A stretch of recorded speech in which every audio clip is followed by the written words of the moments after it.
So a lot of people don't know this, but back in 2017, Kansas passed a law that says that we will keep taking your ballots, your mail-in ballots, for 3 days after the election. So if your ballot shows up in the mail, on Wednesday, Thursday, or Friday after Election Day, it's still going to get counted.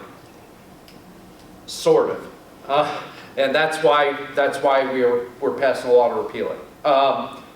First, when I first heard about this, when I first started getting into this and getting interested in it, for me it was about voter confidence, right? Because nothing undermines voter confidence like a vote count that changes for 3 days after the election. So on election night, this guy won, and then this guy won, and then that guy won again, right?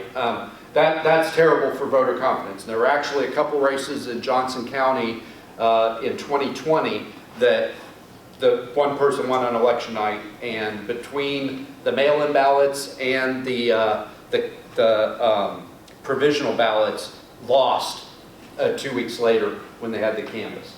That is not good for voter confidence. That's like the opposite of good for voter confidence. So that's what got me interested in it.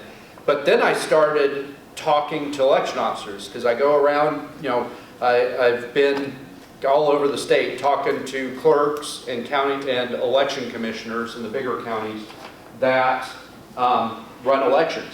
And what I heard over and over again is get rid of the 3-day grace period, because we're getting ballots during this period and we can't count them because they're not postmarked.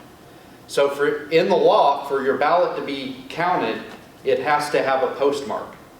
If it doesn't have a postmark, we don't know if you voted before or after Election Day. And the Constitution of the United States says Election Day is the first Tuesday after the first Monday in November, right? So if you didn't, if you don't have a postmark, there's no evidence that you voted on Election Day or before, and so we don't count them. So once I started hearing this, we tried to repeal it once and it failed. But once I started hearing this from election officers, I'm like, okay, now this isn't just kind of a philosophical debate about voter confidence. We're lying to Kansas voters. We're telling them that we'll count your ballot if it shows up in the 3-day period, but we ain't, because they're showing up without postmarks, a lot of them. And so I gave it another shot. We came close, but we didn't have a veto-proof majority. But I kept saying, because I had talked to so many election officers, I got the Secretary of State to, in the 2024 election, count how many ballots aren't counted because they're missing a postmark. And I told people from the well back in April of 2024, before the election, when that number comes in, it's going to be a big damn number. And then you're going to wish that you'd passed this now so that we hadn't disenfranchised all those voters.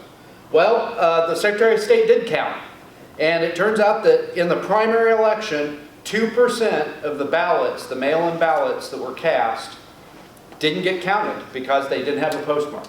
It's like one in 3 ballots wasn't counted that showed up during that 3-day grace period. So we hit, with that additional ammunition and a little bit stronger supermajority, we were able to pass it with a veto-proof majority in the House.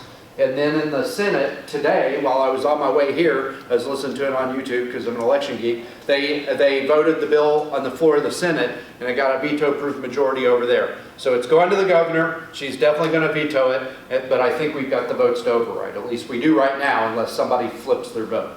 So that will go away. And we added in the House Elections Committee, because the people make valid points. Even the people I don't agree with make valid points. And somebody made the point that, well, there's no time in here to educate voters. So voters think there's a 3-day grace period and there ain't going to be one. So we actually moved the implementation of the law to 2026, so for the January 2026. So election officers in the Secretary of State's office will have a whole year to educate voters before the law goes into effect. So those are the big things. Of course, there's a lot of, my committee also oversees campaign finance law, but I'm not going to bore you with that. It's really interesting to me, but it's probably boring as hell to everybody else. But if you want to talk about it, I would be happy to talk about it, questions and answers. But those are the big election things that are going on in the elections committee right now. So I'm going to stop there and answer any questions you have. Yeah, please. Okay, so for this question is, how are ballots being mailed without a postmark? Okay, that's a good question. So there's nothing requiring the post office to postmark a ballot. The postmark is actually to cancel a stamp, right? And a lot of counties, they do paid postage on their mail-in ballots. And so there's really no reason for the post office to postmark the ballot when they get it before they send it out. And so, and that's what's happening. You know, something I heard on the floor when we were debating was, well, this, you know, this bill, this repeal of the 3-day grace period is going to disproportionately impact rural voters. Well, the 3-day grace period disproportionately negatively impacts rural voters because the small post offices are more likely to not postmark a ballot that doesn't need a postmark than a big city post office, because big city post offices have more people. You know, a lot of times rural post office is like one person, right? You know, and everybody else is out delivering mail. So yeah, that's how that happens.